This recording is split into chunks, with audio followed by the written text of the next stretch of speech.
หูเนาะ มักไม่ได้มักม่วงหูป่ะ หู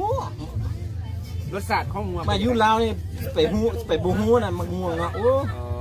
รสชาติมักม่วงตอนดิบเป็นยังไง สม ส้ม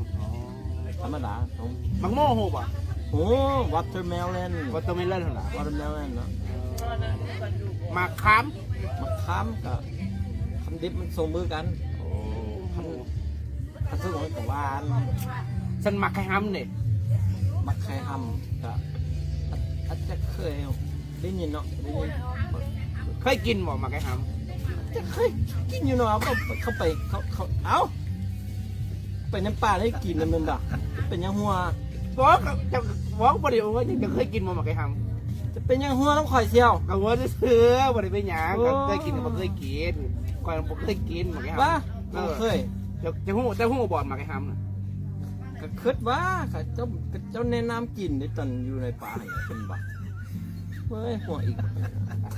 เชียวคอยปากเป็นเชียวละ